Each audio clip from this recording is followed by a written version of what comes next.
Hi, how you doing? It's Mitch from Hard Intentions.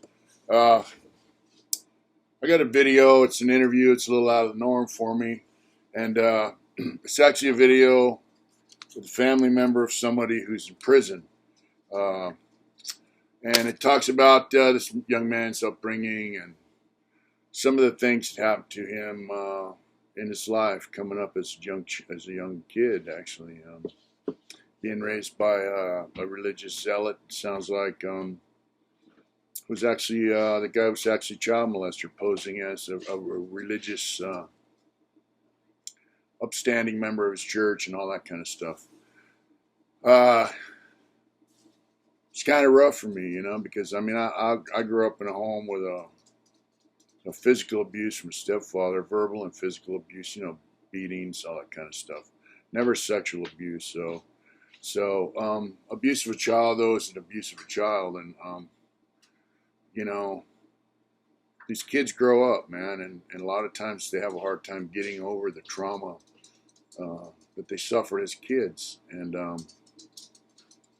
sometimes it comes out in the form of alcoholism, drug addiction, crime, the constant need to be accepted, or, I don't really know. I mean, in my case, it came out in drugs, alcohol, violence, latching on to people as a young kid that I thought were, an adult figure, male role models that were part of the outlaw motorcycle culture.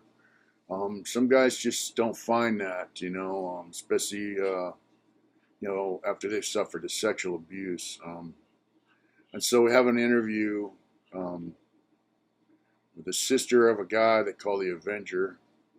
I don't know if you'll like it or not, but the bottom line is it might open your eyes to some of the things that these kids go through, and what happens to them as adults when they grow up. If they don't deal with the trauma they suffer, sometimes they end up committing crime. And so we have this young man. He's in prison to get 23 or 25-year sentence, something like that, maybe 28. In Alaska, and call him the Avenger in the papers and all that.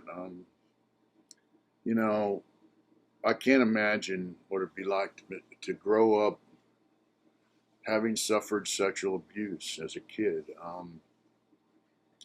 There's a lot of famous people. I think Axl Rose said that he was abused as a child, sexually abused by his dad. There's a lot of people that suffer this, man, and if you don't have an outlet, you don't have therapy, you don't have a way to cope with it, it comes out in different ways. You find your own coping strategies, and I feel for this guy. He's in prison. A lot of guys would applaud him. I remember when I was in prison, especially in the early years, child molesters were on the hit parade.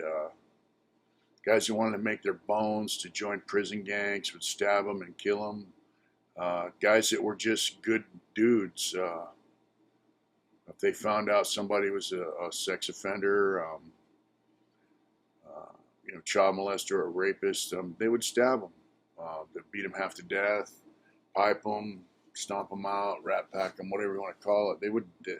They were the victims of violence.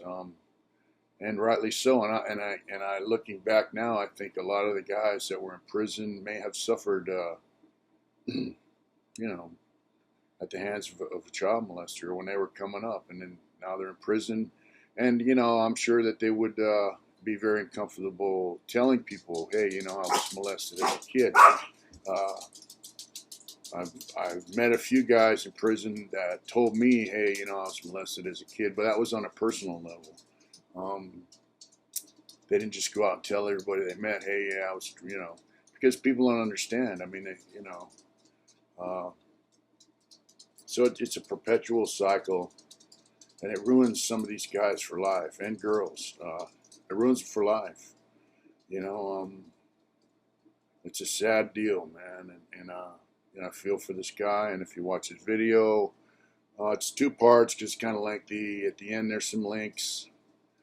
to his sister put up to try to help him out. He's going up for a parole hearing to try to get released early, which he should be. He's been programming, and he's also a victim with no coping strategies as a younger man. So now he has coping strategies. And anyways, there's some links at the end of the videos that you can log on to, and we put up her information for her social media, so she's in contact with her brother.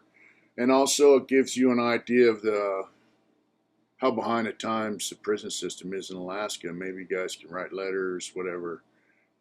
California, we had some of the same conditions, but it was in the 60s and early 70s. They resolved these things. California prisons were violent, and a lot of the violence was directed at staff in order to change the prison system, like visiting, letter writing. I mean, you had to be an approved correspondent just to get write a letter to somebody in prison. All that's a thing of the past, and now it's still like that in Alaska. They're only allowed to have 10 people write to them as approved correspondents. So I mean, that's kind of archaic. Anyways, the video will be posted hopefully tomorrow. She's still editing it, but I want to let you know what was coming. And also I wanted to say I hope you all had a great Christmas, and I hope this next year is a good one, much better than the last one. Take care of yourselves, be safe out there, and know that we love you and we appreciate you, and we hope that you're doing it hard out there. Thank you very much. Have a good evening and a good day. Thank you.